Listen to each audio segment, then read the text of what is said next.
Hello students, आज का हमारा टॉपिक है उद्योगों के स्थानीयकरण को प्रभावित करने वाले कारक। जब कोई भी उद्योग हम किसी स्थान पर लगाते हैं तो क्या बिना किसी उसके ही हम उसको जो है स्थापित कर देते हैं, या कुछ चीज़ें हैं जिनका हम ध्यान रखते हैं ना। उद्योग मतलब हम कितनी सारी पूंजी उसमें लगाते हैं, तो हम कुछ कारकों का एनालिसिस करते हैं, उनका जो है पूरा एक विश्लेषण किया जाता है कि इस स्थान पर उद्योग ठीक रहेगा। क्योंकि उद्योग का जो अल्टीमेट एम है वो क्या है, उद्देश्य क्या है उद्योग लगाने का? मुनाफा कमाने के लिए हमें जो है ऐसी स्थितियां तलाशनी पड़ेंगी कि हमारी लागत तो कम आए और हमारा मुनाफा जो है वो ज़्यादा हो। लागत कम आए और हमारी जो बिक्री है या हमारा जो आमदनी है वो ज़्यादा हो। तो ऐसे मुनाफा कमाने के लिए हमें उद्योगों को स्थापित करने से पहले कुछ कारकों का ध्यान जो है रखना पड़ता है। तो इसी को हम कहते हैं कि उद्योगों के स्थानीयकरण को प्रभावित करने वाले कारक। यानी कि किसी स्थान पर कोई उद्योग स्थापित करने से पहले हम किन किन कारकों का अध्ययन करेंगे, ठीक है, किन किन कारकों को ध्यान में रखेंगे, उसका जो है हम अध्ययन कर रहे हैं आज। उसके बारे में जो है हम जानेंगे कि कौन कौन से कारक जो है उद्योगों के स्थानीयकरण को प्रभावित करते हैं। तो ये जो कारक है इनको 5 वर्गों में हम बांट सकते हैं। सबसे पहले है भौगोलिक कारक, दूसरा है आर्थिक कारक, तीसरा है राजनीतिक कारक, चौथा है ऐतिहासिक कारक, और इसके अलावा भी कुछ कारक हैं जिनको अन्य कारकों की कैटेगरी में रख दिया गया है। तो इन सारे कारकों को हम एक एक करके जो है समझने की कोशिश करेंगे, ठीक है। सबसे पहले हम भौगोलिक कारकों के बारे में जानेंगे। भौगोलिक कारक यानी कि जो ज्योग्राफिकल लोकेशन के अकॉर्डिंग जो कारक है वो काम करते हैं उद्योगों के लिए। जैसे मान लीजिए ऊन स्थापित करने का उद्योग जो है ठंडे इलाकों में ही हो सकता है ना। इसी तरह सूती वस्त्र उद्योग जो है वो जो हमारे ट्रॉपिकल रीजन है या उष्णकटिबंधीय क्षेत्र है वहीं पर स्थापित हो सकता है ना।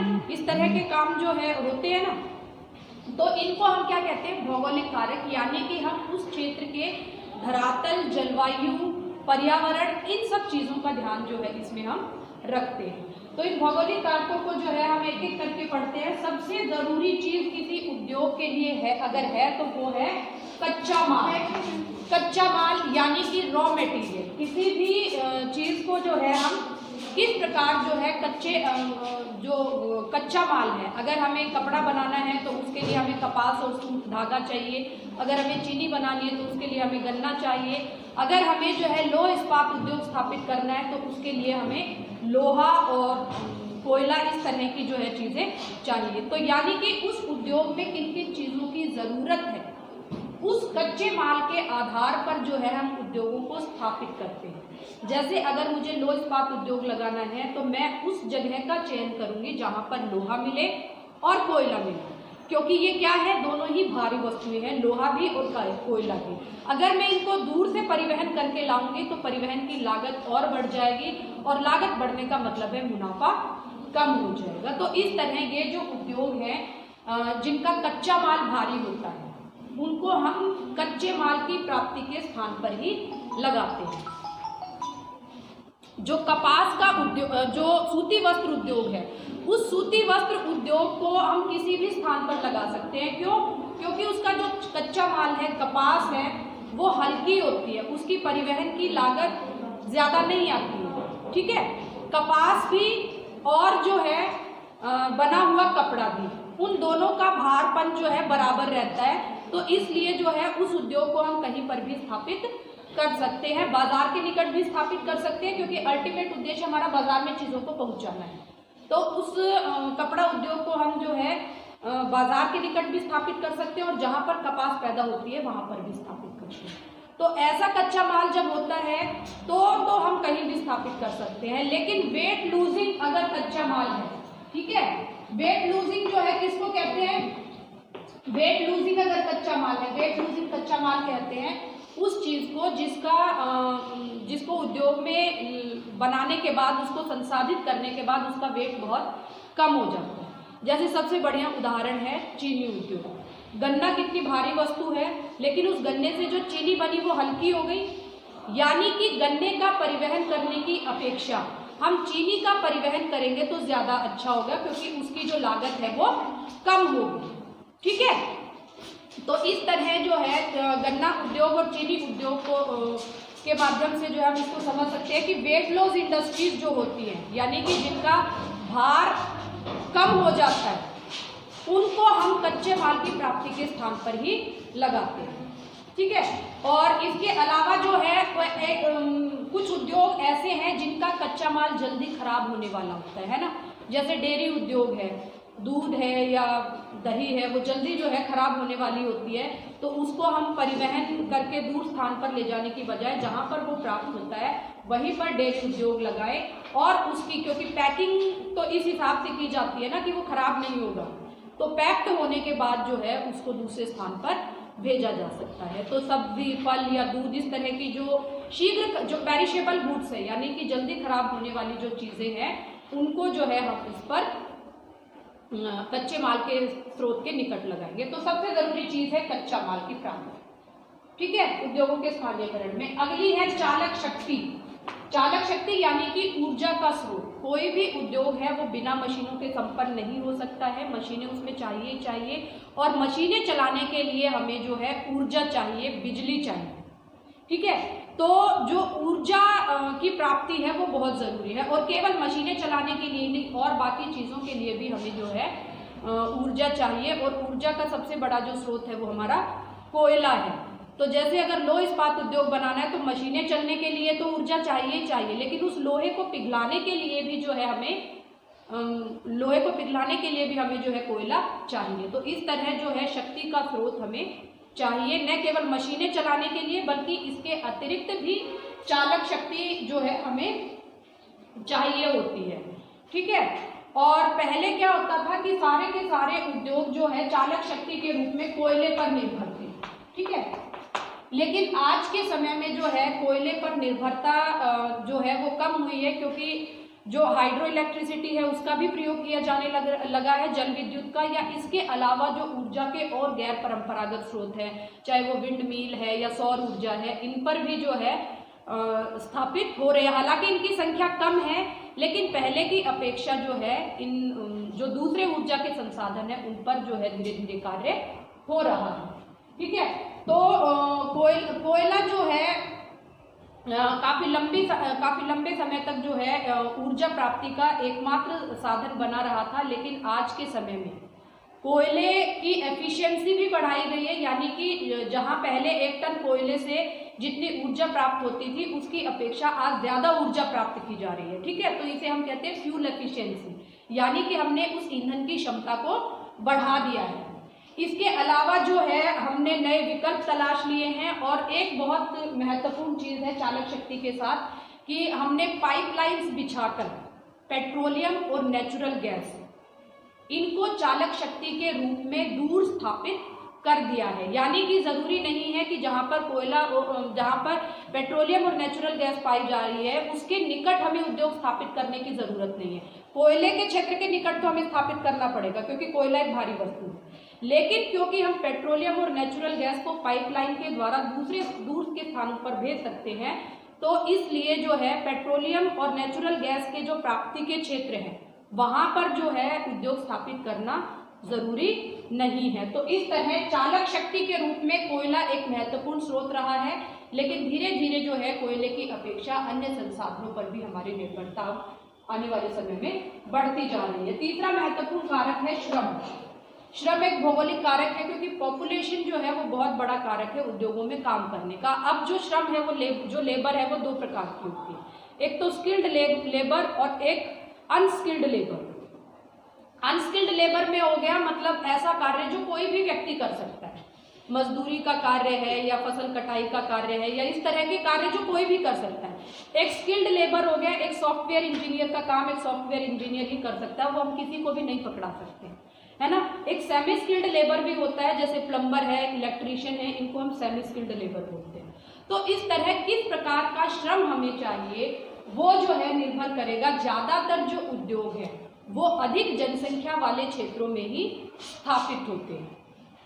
आजकल जो इंडस्ट्रीज हैं, जो बाहर की विदेशी कंपनियां हैं, वो इंडिया में और चाइना में आकर उद्योग क्यों लगा रही हैं? क्योंकि यहाँ पर उनको सस्ता श्रम मिल जाता है ना, पॉपुलेशन ज़्यादा है और उनको जो है श्रम आसानी से उपलब्ध हो जाता है। तो श्रम जो है वो एक बहुत महत्वपूर्ण कारक है। जो स्किल्ड लेबर हम बोलते हैं ना, इसमें कुछ परंपरागत हुनर वाले भी जो है व्यक्ति आते हैं। परंपरागत हुनर यानी कि कुछ काम है जो व्यक्ति विशेष ही कर सकते हैं, जो पुरखों से करते आए हैं, अपने पूर्वजों के समय से करते आए हैं। ऐसे परंपरागत हुनर वाला श्रम भी जो है वो, उस श्रम की जो लागत है वो बढ़ जाती है। मान लीजिए कोई मूर्तिकार है, जयपुर के आसपास जो है मूर्तिकार है, वो वर्षों से जो है उनकी काफी पुश्तों से वो मूर्तियां बनाते आए हैं, तो वो एक परंपरागत हुनर हो गया। ठीक है, तो इस तरह का जो हुनर है वो वहीं मिलेगा। किसी व्यक्ति को अगर मूर्ति चाहिए अच्छी, तो वो जो है उसको उसी एरिया में जाना पड़ेगा, क्योंकि वहाँ के कारीगर इसका काम करते हैं। इसी प्रकार जो है कोई चूड़ी बनाने का कार्य है या लाख बनाने का जो कार्य है, हम कहते हैं ना कि वहाँ की ये चीज फलानी चीज अच्छी है, क्योंकि वहाँ पर वो परंपरागत हुनर कार्य करता है। ठीक है, श्रम हो गया। इसके बाद जो है परिवहन और संचार के कार्य आ गए। परिवहन और संचार में जो है क्या होता है कि किसी उद्योग को स्थापित करने में हम परिवहन की लागत देखते हैं। हमें जो है हम जब उद्योग को स्थापित करते हैं तो हम ये देखते हैं कि परिवहन के कारक वहाँ पर आते हो। सड़क परिवहन, रेल परिवहन, इस तरह का परिवहन जो है उस क्षेत्र को उपलब्ध हो, तभी जो है वहाँ पर कच्चा माल पहुँच सकता है और तैयार माल बाजारों तक भेजा जा सकता है। परिवहन की हमें आवश्यकता है क्योंकि उस स्थान पर हमें कच्चा माल लाना पड़ेगा और जो हमारा तैयार माल है उसको जो है बाजार तक पहुंचाना पड़ेगा। ठीक है, इसीलिए जो है जो उद्योग है वो परिवहन की लाइन, जहां पर अच्छा सड़क यातायात होगा या अच्छा रेल परिवहन की सुविधा उपलब्ध होगी, वहां पर जो है ये उद्योग स्थापित किए जाते हैं। इसके साथ ही जो है बाजार एक महत्वपूर्ण भौगोलिक कारक है। कुछ उद्योग होते हैं जिनका कच्चा माल बिल्कुल लाइट होता है। ठीक है, जैसे मैंने कपास बता दिया, या आज का इलेक्ट्रॉनिक उद्योग ले लो आप। ठीक है, आज का सॉफ्टवेयर उद्योग ले लो। ये क्या है, इनका जो कच्चा माल है वो बहुत हल्का होता है। तो ऐसे उद्योग क्या है, बाजार के पास स्थापित किए जाते हैं, ताकि जो है जैसे ही चीज का निर्माण हो जल्दी से उसको बाजार में भेज दिया जाए। क्योंकि कच्चा माल है, हल्का है, उसकी परिवहन की लागत जो है कम आती है, तो वो जो है आसानी से जो है कहीं भी स्थापित किया जा सकता है। इसके अलावा जो है कुछ उद्योग हैं, जैसे डेयरी उद्योग है या फल और सब्जी का उद्योग है, ये भी बाजार के निकट ही जो है स्थापित किए जाते हैं कि जल्दी से उनको संसाधित करके जो है दूसरे स्थान पर भेजा जा सके। इसी प्रकार कुछ उद्योग हैं जो जलवायु पर आधारित होते हैं। जैसे मैंने बताया कि सूती वस्त्र उद्योग ज्यादातर जो है जो उष्ण कटिबंधीय क्षेत्र है वहीं पर कार्य करेगा, और इसी प्रकार जो है जो ऊनी वस्त्र उद्योग है वो शीतोष्ण कटिबंधीय या शीत कटिबंध के क्षेत्रों में कार्य करेगा। तो ये जलवायु पर आधारित हो गए ना। जो सूती वस्त्र उद्योग है उसमें जब वो जो धागा बनाया जाता है, जो सूत बनाया जाता है, उस सूत को क्या चाहिए होती है, गर्म जलवायु तो चाहिए ही होती है, नमी भी चाहिए होती है।